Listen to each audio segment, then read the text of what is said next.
Ang basa ng ating kapalaran ngayon ay maaring tumutukoy sa iyo, o sa ibang tao, na kapareho mo na zodiac sign. Ito ay isang simpleng gabay po lamang. Tanging ang Panginoon lamang ang siyang nakakaalam sa magaganap sa ating buhay. Gawing gabay at libangan lamang. Tagalog Chinese Horoscope. December 4, 2023. Year of the Rat. Hindi ka malalamangan ng isang tao na pinakaiiwas-iwasan mo. Akala lamang niya na nagtagumpay siya subalit sa huli ay marirealize rin niya na wala siyang pinagtagumpayan kaya dapat mong ipanatag ang iyong kalooban. Maswerteng numero, 2, 6, 56, 66. Year of the Ox. Marami ang matutuwa sa iyong kabutihang magagawa ngayong araw na ito. Sa kabila nito ay dapat ka pa ring mag-ingat sa bawat kilos mo dahil maraming mga mata at tenga ang nakatutok sa iyo ngayon saan ka man magpunta. Maswerteng numero, 12, 13, 22, 24. Year of the Tiger. Iwasan mong makipag-away sa tao na hindi mo pa lubos na kilala. Kahit hindi ka seryoso sa pakikipagpalitan ng komento ay hindi mo alam kung naaapektuhan na ng husto ang kaargumento mo at hindi ito makabubuti para sa inyong dalawa. Maswerteng numero, 7, 18, 23, 30.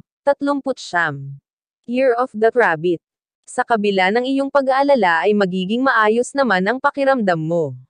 Wala kang dapat ipag-alala dahil mabuti ang iyong pangangatawan, ipagpatuloy mo lang ang pag-iingat at pangangalaga sa iyong kalusugan.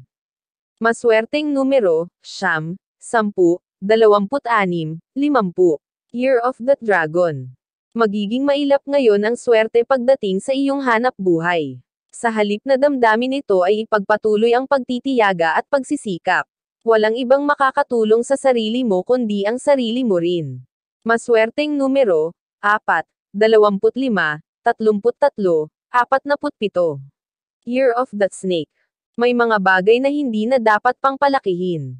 Anuman ang problemang kinakaharap mo ngayon ay sa iyo rin nagmula. Mas makakabuti kung aamin sa nagawang pagkakamali at magpapakumbaba sa taong iyong nasaktan.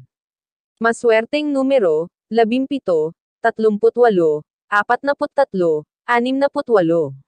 Year of the Horse. Magagawa mong pangibabawi ng pagiging positibo kung iiwasan mo ang mga negatibong tao. Simulan mo ito sa pag-iwas na tumambay at makipagkwentuhan sa mga walang magawa sa buhay dahil wala itong mabuting ay dudulot sa'yo. Maswerteng numero, 32, 54, 60, 72. Year of the Sheep. Ikasasama mo ng loob ang hindi pagtupad ng iyong mahal sa kanyang pangako.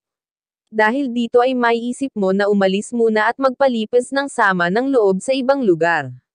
Magkakaroon ito ng mabuti at hindi mabuting epekto sa'yo. Maswerteng numero, 20, 45, 61, 77. Year of the Monkey. Iwasan mo muna ang mga pagkain na hindi makabubuti sa iyong kalusugan.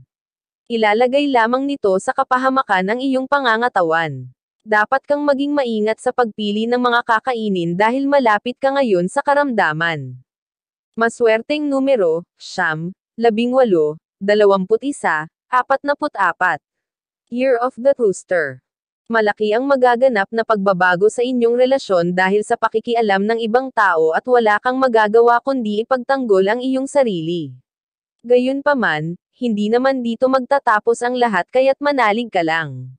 Maswerteng numero, 22, 28, 53, 70. Year of the Dog.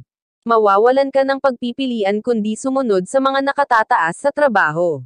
Maaring hindi pa ngayon ang araw para umangat ka subalit hindi na magtatagal at makikita rin nila kung ano ang meron ka na wala ang iba. Maswerteng numero, 20, 48, 65, 80. Year of the Pig. Nasa sayo ang huling pagdedesisyon tungkol sa isang mahalagang bagay na may kinalaman sa iyong pamilya. Kakailanganin mo itong pag-isipang mabuti dahil dito nakasalalay ang kabuhayan at kalagayan ng mga mahal mo sa buhay.